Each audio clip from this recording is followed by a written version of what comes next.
So before we start this movie, there is something that you need to know.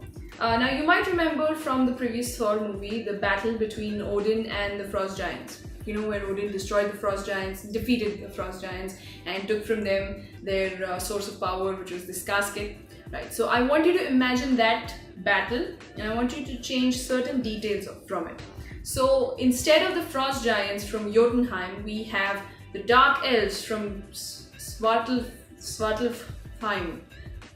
Let's just call it the Dark World. The Dark Elves from the Dark World. Instead of Odin, we have Odin's father, Bor. So this battle happened years ago, even before Odin was born, I think. Instead of the power casket, we have the Aether, which is basically this magic thing. So Bor led Asgardians in a fight against the Dark Elves from the Dark World. And the Dark Elves were defeated, and the head of the Dark Elves, this guy called Malekith, was imprisoned on his home world. Now their power source, which was the Aether, was stored in this crystal. Now we can start the movie. So we start off right after the events of the Avengers, you know, where Loki, Thor's younger adoptive brother, who has major godlike inferiority issues, led an army of aliens in New York and tried to destroy and take over the Earth. He failed. He was stopped by the very famous group Avengers. So right after he was stopped, he was taken to Asgard by Thor, and he was presented to Odin as a prisoner. Now Odin is the father of Thor and Loki, and also happens to be the king of Asgard. The thing about Odin is that he is a very unstable man. I mean, we're talking about an unstable god here. So, I mean, when Thor did not listen to him, he cast him out. He cast his firstborn out somewhere in the universe just because he didn't listen to him.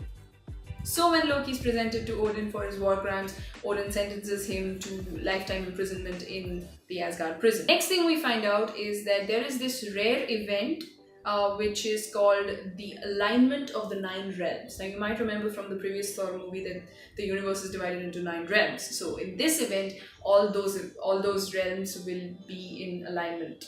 I don't know what that means, but basically it means that there will be random wormholes popping over all over the realms. Such wormholes are seen on Earth. Now you remember those humans that helped Thor in the previous Thor movie? One of those humans is Thor's lady friend, Jane Foster, who is an astrophysicist. She finds out that there are certain spots on Earth where the laws of physics are completely defied, and so she goes there to study them. And during one such study, she is taken to another world, and wherein she absorbs certain magical power thing. This thing that she absorbs is none other than the Aether. That's right, the power source for the Dark Elves from the Dark World. And Thor finds out about it, so he goes to Earth. He takes her back with him to Asgard, and that's where Odin tells him that, oh my god, she's gonna die because that stuff is very lethal. So basically what this means is that the Aether, which was imprisoned in a crystal, is now free. Along with the Aether,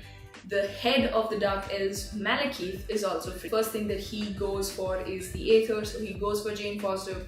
Now, during the entire movie, we see Thor, his mother Frigga, his father Odin, even his brother Loki, trying to protect Jane Foster from Malekith. His mother Frigga dies protecting her.